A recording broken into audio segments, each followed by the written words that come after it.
that we actually didn't have the show yesterday. I have Erin Shepard, who's a chef at Northside Eatery in Denver, Colorado. Erin, thank you for being on the show. Thanks for having me. This is great. I'm digging the bandana.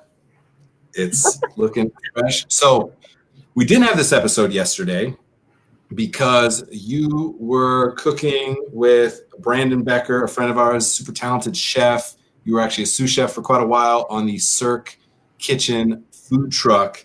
And so I'm just going to tease people again. We're going to talk about that, but we're going to come back to that. We're going to start this story for everybody starts, a month ago, 5 weeks ago, when COVID-19 shit was hitting the fan and we realized this wasn't going to be a little thing. We weren't going to be shut down for a minute. We're going to be laying off people. We're going to try this curbside thing. All of that was happening. So take us back to that moment for you. What were those conversations like with the restaurant, with your team, with yourself at that time? I wasn't really paying too much attention to it at the time just because we had just opened Northside 3 weeks before that. So I was pretty busy kind of hammering out like the systems and like trying to get everybody on the same page and just trying to find that rhythm that we could all dance to on the line, And I hadn't really been putting too much of my focus on what was happening in the world because that was pretty all-consuming. And a couple days before I got laid off, we were told that a lot of stuff was about to happen with the industry and that a lot of places were already closing down kind of preemptively. And I still wasn't paying too much attention to it because there was a lot going on in the kitchen. I mean, just 3 weeks in, it's just a lot to figure out still. And the day before I got laid off, Kevin, chef owner, he was like, hey, we got to let some people go. Things are happening tomorrow. And that next day I came in and I was one of those people. I was the first salaried employee that was being let go. They just couldn't keep me on, which I understood. Sure. Yeah. So, and that was, I guess, 7 weeks ago now. It's been a while. It's a crazy amount of time. So it's interesting when I'm listening to you talk about wasn't really paying attention to it because in a restaurant, any restaurant, especially one that just opened, you're head down to the grindstone, like trying to figure stuff out, trying to just, survive in those early days, those early moments. And so for you then, when you realized, I mean, was it that abrupt for you that the day that you came in, they said, we got to lay you off, all of a sudden it sunk in? Like it was that quick?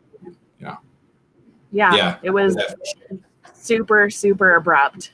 Like I hadn't even clocked in yet and they were dropping the hammer. And that's such a hard feeling because it's like you're getting shit canned, you're getting fired, but it's nothing that you could have done. And that's the hardest part about this is like all these restaurants are struggling. All the people in the restaurants, formerly of the restaurants, are struggling.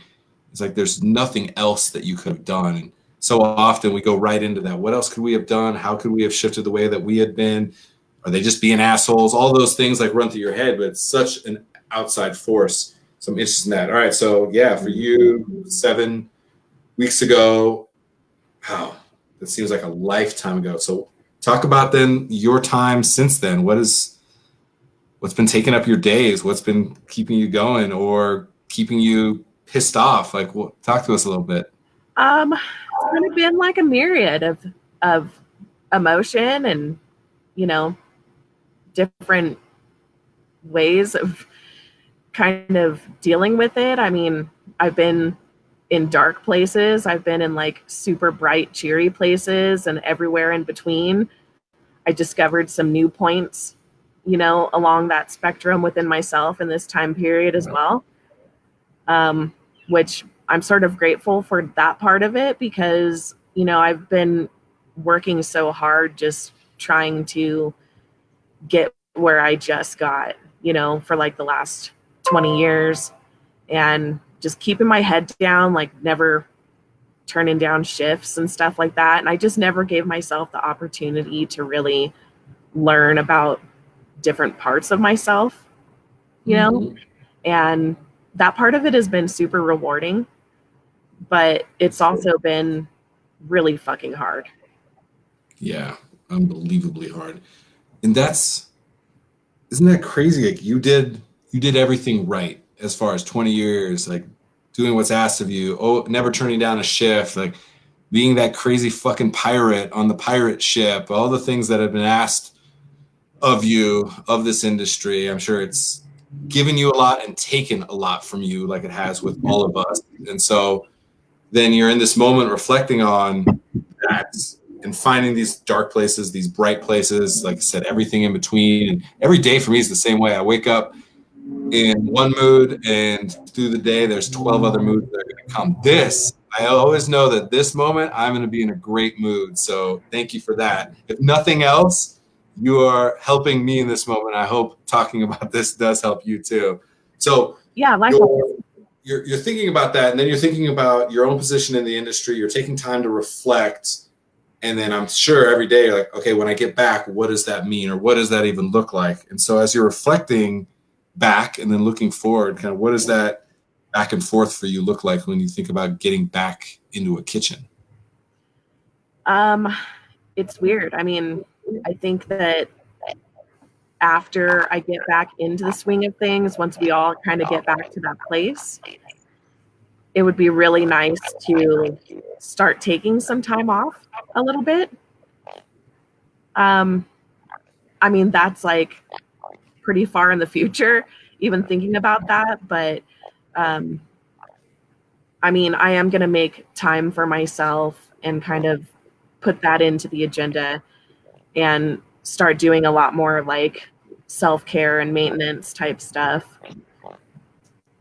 Yeah, we're really bad at that. Like we're in an industry where we are fueled by interacting with other people and fueled by hospitality and engaging and taking care of other people, yet we forget to take care of ourselves and each other too often. So I hear you on that for sure. And it's interesting thinking about in the future, you're like, I'm going to need to take more time for me. I'm going to take more time off. Yet in this moment, you're like, I have entirely too much time to myself. All I want to do is be in the kitchen, get a little nick on my finger, get burned a little bit, something, anything that's going to help me feel that normal and feel like I'm contributing to the industry and the people and the businesses that I care about. So respect that a lot. And when you think about the self and some of that, having that conversation, it's a challenging conversation to have when you say, I'd like to have a little bit more time for me. And it's like, well, are you really committed to this industry or this restaurant?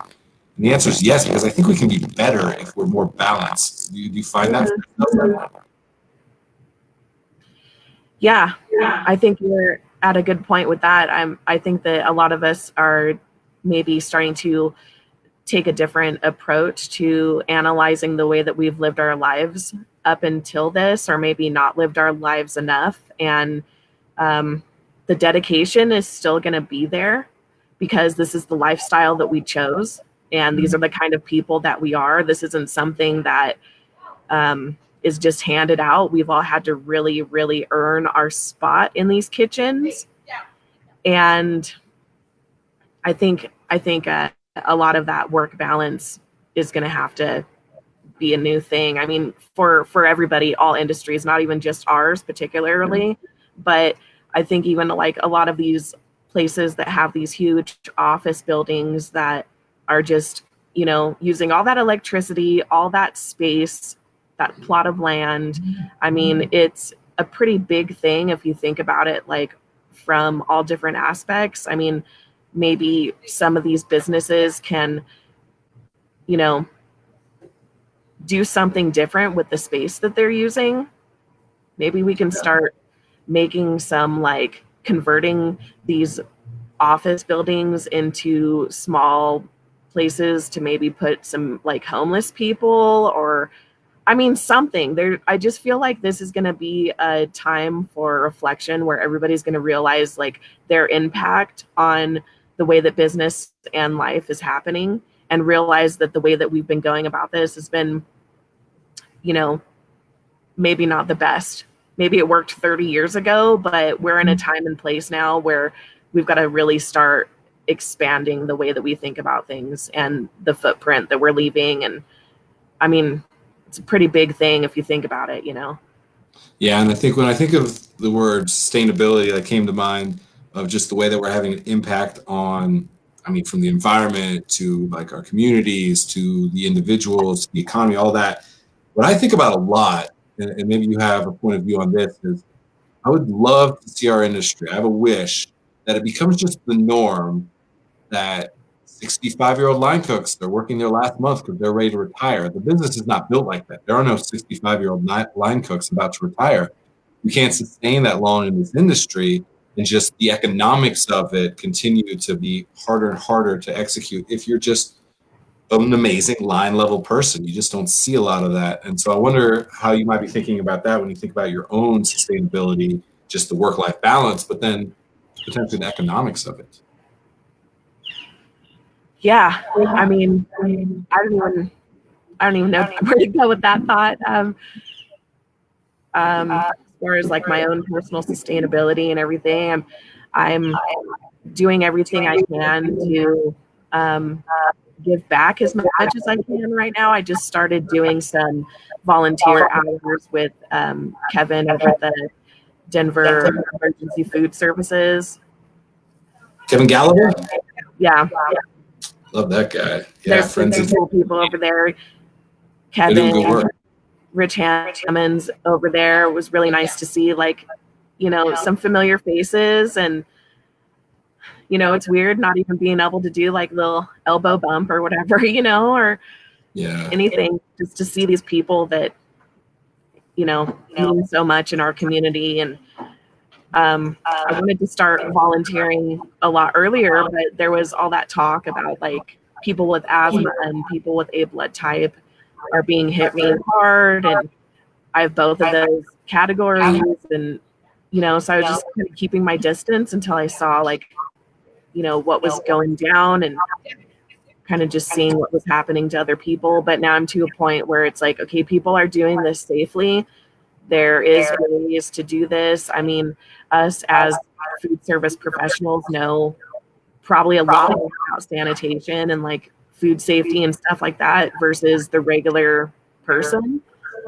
So going in there and just seeing how clean everything was, and you know, the stations were set up ready for us to go. I think we put out 4,000 meals just that day that I was there, and I heard that 75,000 meals were put out last week. So I mean, people are doing what they can to stick with what we know how to do, and I think if people just keep pulling resources and like using those talents and skills to make the community as a whole better, then we're doing what we can. I love it. Hey, I'm going to reset this sound really quick. Hold with me for 1 second.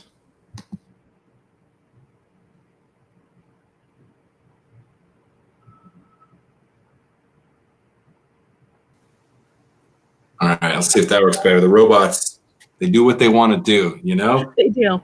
I really appreciate what you said, because you are out of work, furloughed, laid off, whatever the fuck you want to call it. You're out of work, right? All these different terms for unemployment, but you're out of work. You're not in the kitchen doing what you love to do, what you're meant to do. You can't even bump elbows, all those different things in this time. Yet, and I'm sure the financial burden of that is unbelievably heavy for you, like it is for all of us. Yet your instinct is to go, where and how can I volunteer? And I am so unbelievably inspired and struck by you in this moment, and so many of our compatriots, our fellow pirates that are hit some of the hardest. I mean, I see numbers like 25% of people on unemployment potentially are from the hospitality industry right now. And yet the instinct is to, how do I go and feed people? How do I go and support people? It cannot be understated how important that character trait is in the hospitality industry. So I definitely wanted to mention that to you. And then let's talk about those things, because you're getting an opportunity to volunteer at Touch. You got to actually work on Brandon's food truck, Cirque food truck. So talk about that. Maybe start with the volunteering, what it felt like to be there, and then yesterday what it felt like to actually get paid to work for the first time in, almost 2 months.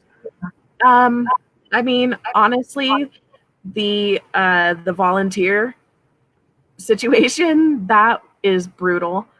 I mean, that's like an assembly line where people are just cranking out, spoonfuls of stuff and just getting the plates out.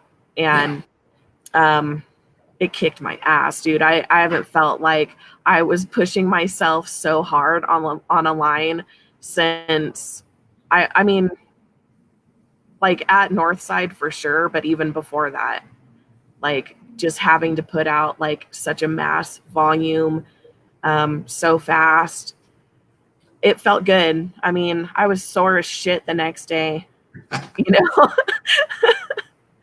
it was good. It felt really good. And just being surrounded by other people that are, just as passionate about getting people fed as I am.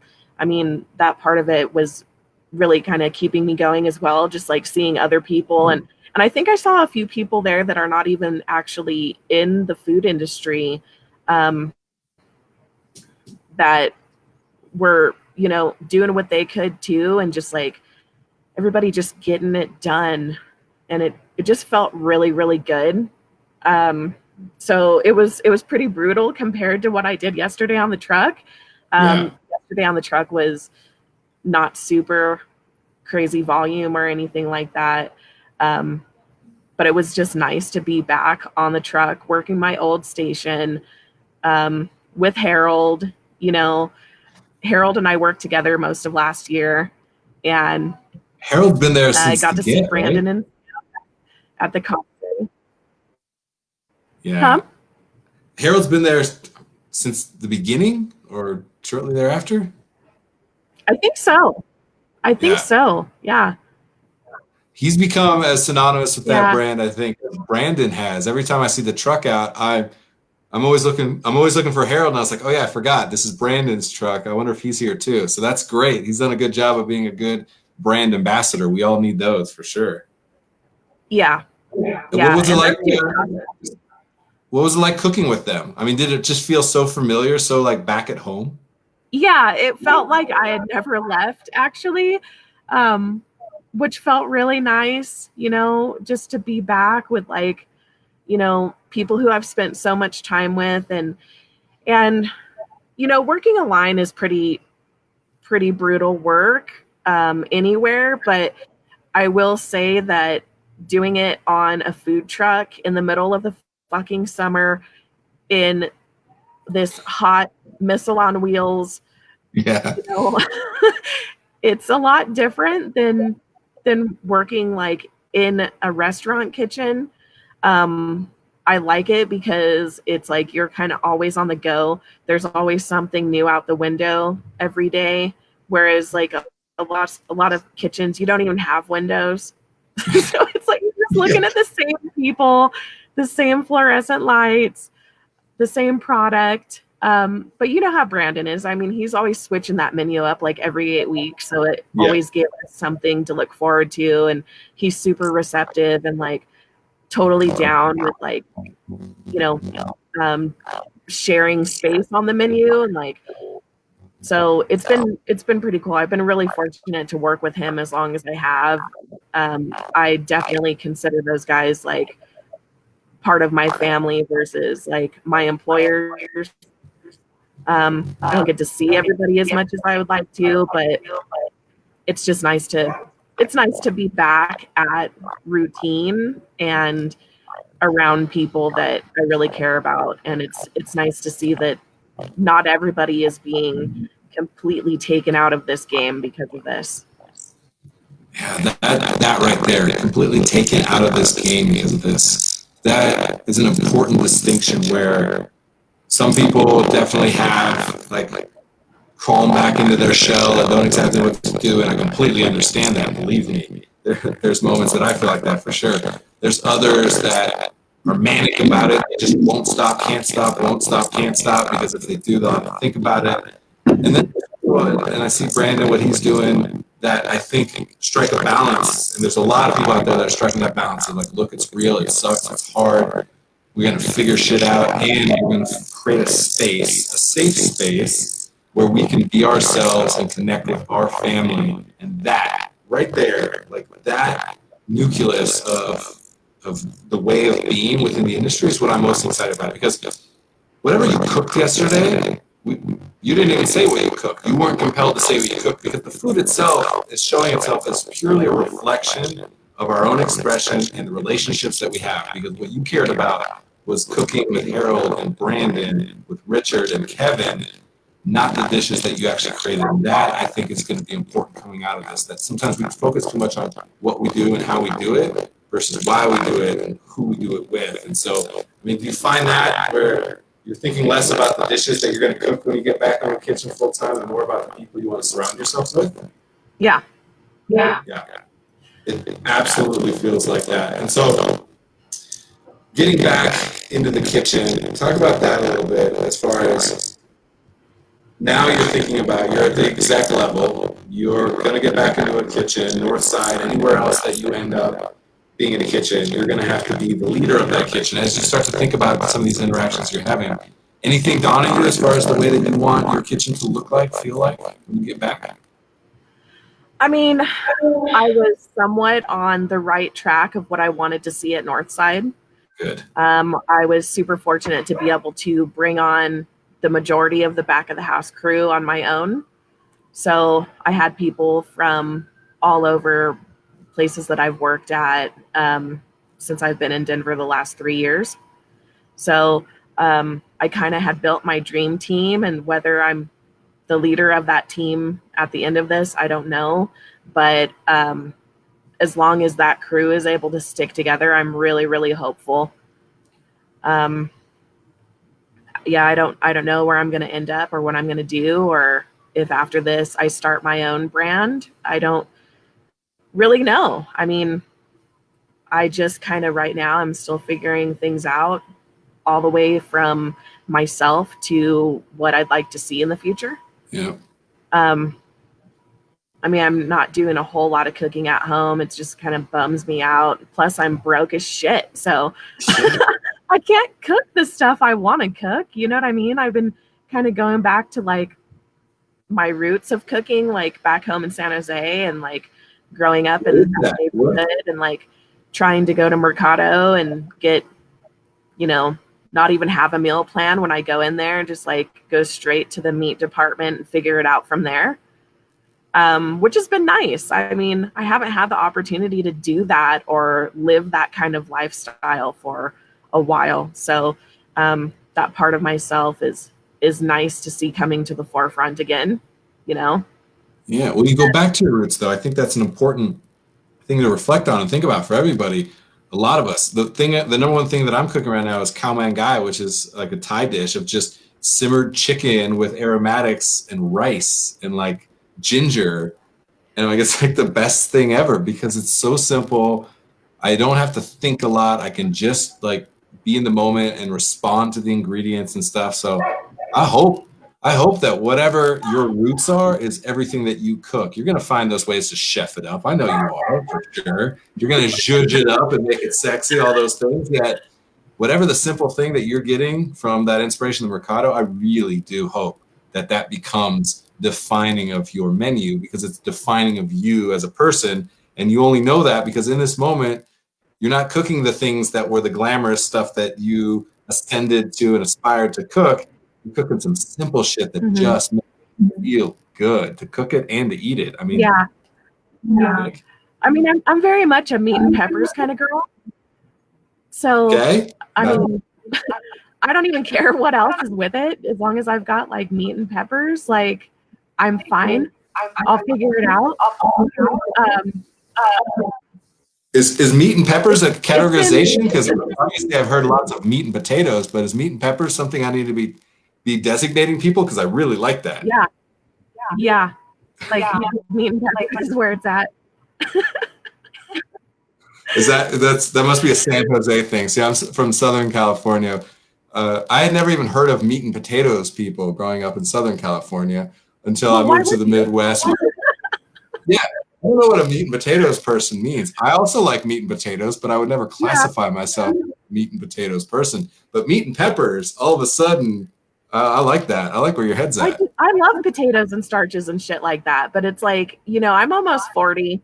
I stand on my feet 12 hours a day in hot kitchens. I start fucking around with like, different starches and shit like that. It'll knock me on my ass. Like I will be so tired in 2 hours. So, I'm all about just like high protein diet, peppers, veggies as much as I can.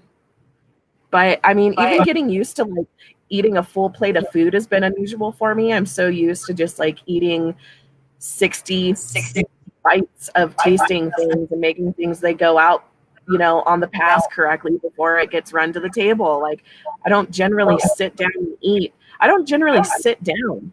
So even just like doing all this sitting down has been so unusual for me. Like my body hurts more than when I was working. So I don't know, man. It's been kind of harsh. Yeah, sometimes the couch will point out all these different pressure pain points that you have in your body from you get so used to being in this one stance that you don't realize how much it's fucked up your body for sure. I hear that. Yeah, right? And it's funny, we talk about this all the time where we spend so much of our time creating these elegant meals, these beautiful experiences, these amazing dishes with ingredients and inspirations from all over, yada, yada, blah, blah, blah. And then we eat cold food standing up that's slopped together from 3 different plates of food. And that's what sustains us, if you can call it sustaining us. And so I'm fascinated that. What I really hope, this is one of my big hopes, the 65-year-old line cook retiring, and that every chef every night personally cooks dinner for the dishwasher. This was something I always had, that if I was running the line, if my sous chefs were running the line, you cook meal and you don't flop something together. You give them the best meal ever because they are the most important person. Oh, yeah. That's the backbone of the entire restaurant right there. And people who don't realize that are fucking idiots. We take them so for granted, so for granted. Like, honestly, I remember some of you can cook eggs at brunch restaurants in a dishwasher. I was like, I probably play those people the most per hour because they have the hardest job. And dishwashers, they're the only person who touches guest. Every single guest is impacted by their work. Not even the chef, not even the general manager gets to do that. So yeah, I'm hoping we become more thoughtful, and I appreciate that it's a struggle right now, but you are finding ways to be thoughtful and thinking about the future of the industry. So you and I will talk more about that. But for now, great conversation. Playlist. You have entirely too much time on your hands right now. What are the couple things you're listening to, watching, reading, doing that are keeping you decompressed, keeping you motivated? I'm a huge Mike Patton fan. So anything Mike Patton, I mean, I will listen to that guy's entire catalog forever. I mean, I've been listening to like all the way back when Faith No More, like 1991 status. Like I had pretty cool parents who really, took me to really great concerts and showed me a lot of really great stuff about music. So I was really lucky in that way.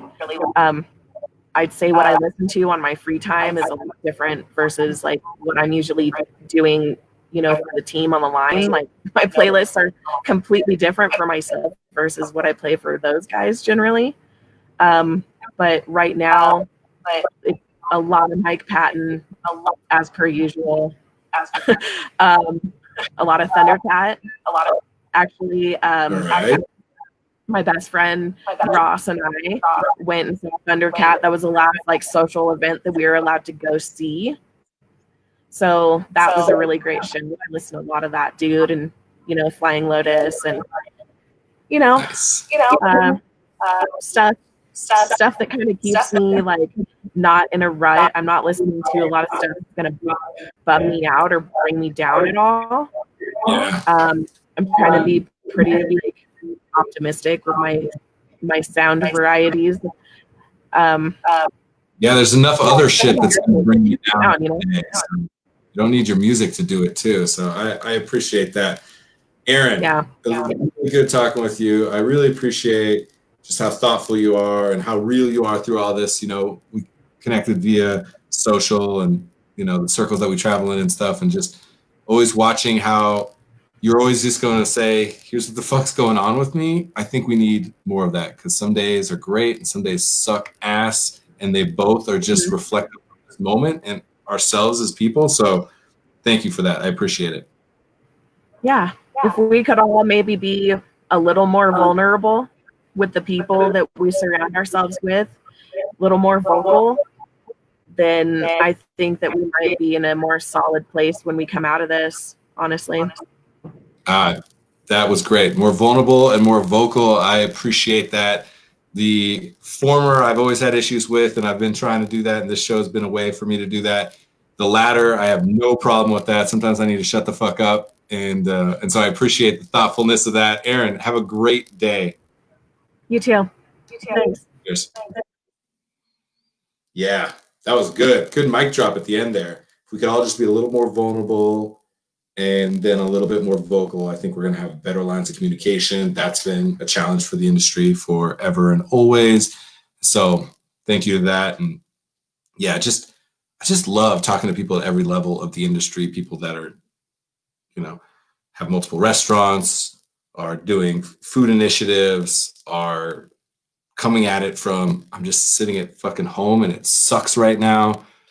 Because everyone's story right now really matters. Everyone's story is somebody else's story as well, because we're all in so very few boats right now, as we've kind of all been consolidated into just a few potential outlets for our passions, our energy, and all that. So grateful to Erin for the conversation.